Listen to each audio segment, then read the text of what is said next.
A Dutch national who had been jailed for 10 years for sexual offences has died in a hospital in Nairobi after a brief illness. Jean Veld, alias Teacher, alias Dad, alias Mzungu from the Netherlands, and aged 74, had been found guilty of the offence of an indecent act and 9 other sexual offences before the Children's Court in Nairobi. He has died at the Kenyatta National Hospital where he had been admitted.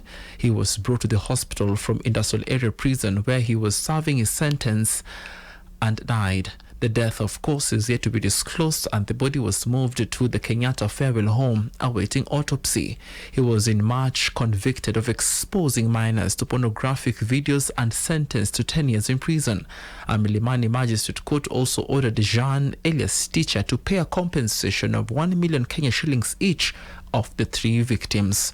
Upon completion of his jail term, the convict was to be deported to the Netherlands, and the court ordered, and the sentence had been pronounced by Magistrate Joyce Masharia.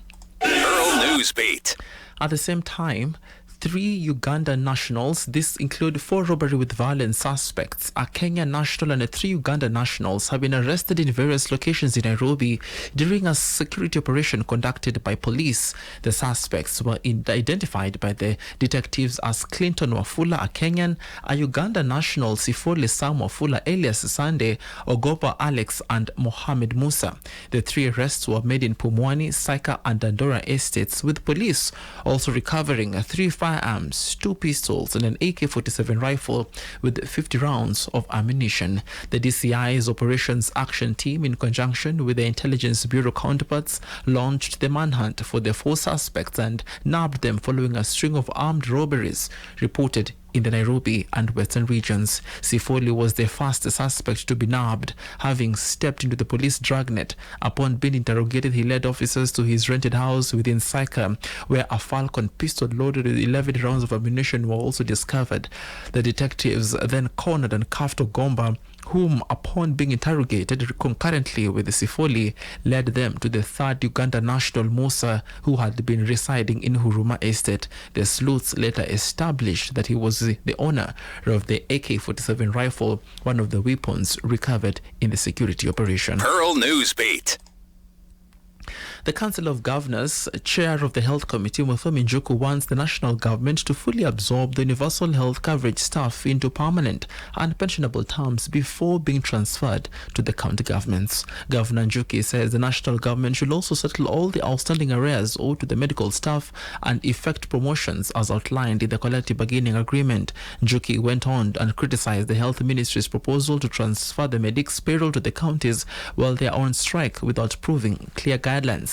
The UHC staff have been on strike for the 3rd day, lamenting delays by Afya House to effect the demands anchored in the CBA. Hiyo ni kama kuambia mtu na kutransferia mfanyikazi ambaye ako njera, ama na kutransferia mfanyikazi ambaye ni patient kwa hospitali. Kwa hivyo kwanza tumesema national government irekebishe job group na mishahara ya madaktari ambao kwa strike. Alafu sasa, kwa sababu tax inalipwa yote tunalipanga inaenda treasury, waongezee pesa yetu katika equitable share, waseme 8,700 doctors ama madaktari ama medical officers wana cost pesa hii, watupatie kwa ile inaitwa equitable share. Kama Dharakanidhi ile tunapata tuongezewe ya madaktari 219, tuambiwe kwenda forward, hii ndio pesa kulipa madaktari. Pearl Newsbeat. Deputy President Professor Kithure Kindiki is drumming support for the Kenya Kwanza development agenda in Nyeri County on his Empowerment of SACCOs tour.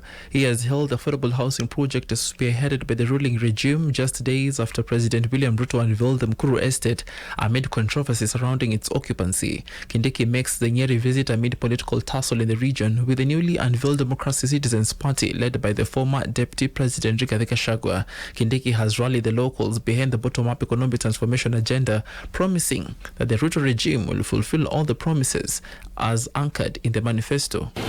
Na kwa sababu watu wengi wale waongo wanaendesha propaganda ya kusema hii mambo tunasema si kweli, waende waulize kahawa ni pesa ngapi leo na ilikuwa pesa ngapi 2022, unga ilikuwa pesa ngapi 2022 na saa hii.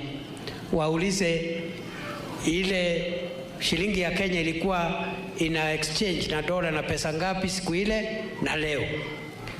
Benki ya Dunia mwezi uliopita imesema uchumi wa Kenya umeimprove.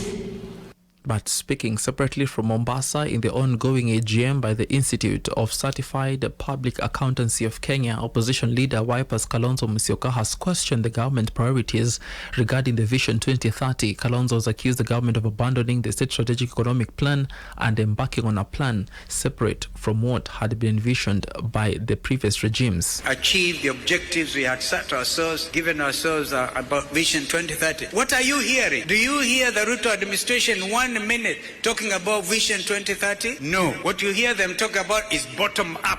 Goodness. Kenyans, I think we need to go for mental checkup. All of us. Bottom up economics. One time William Ruto thought was a student of Mwai Kibaki, was a foremost economist.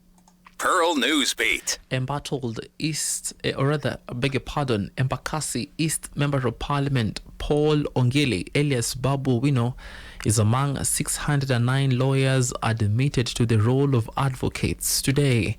According to Babu, the day marks a historic chapter of his life.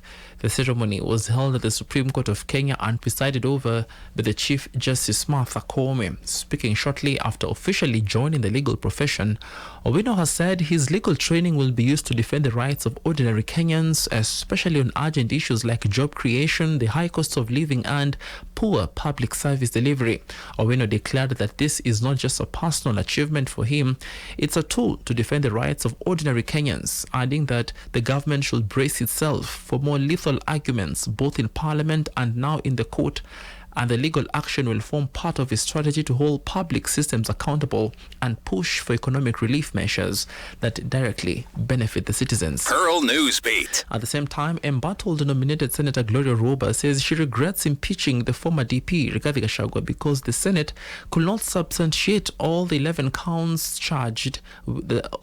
of charges that were brought against him. Orwoba has admitted that in hindsight she should have approached the matter differently. She said she misinterpreted one of the key charges out of the 11 counts that the former DP was charged with. Her remarks came after losing her position in the Senate after Speaker Emerson Jaffa Kingi officially declared her seat vacant. I do. I regret it. However, even in my impeachment, you can see that when I was impeaching, I was one of the people saying, hey guys, you bring 11 counts and you can't substantiate any of, even 9. It is in my speech of the impeachment. And in fact, I said the only thing that has been substantiated in all the 11 counts is the fact that His Excellency Rigathi Gachagua had, let's say, a movement coming from his community that was misinterpreted. Pearl Radio, the home of fresh and classic hits.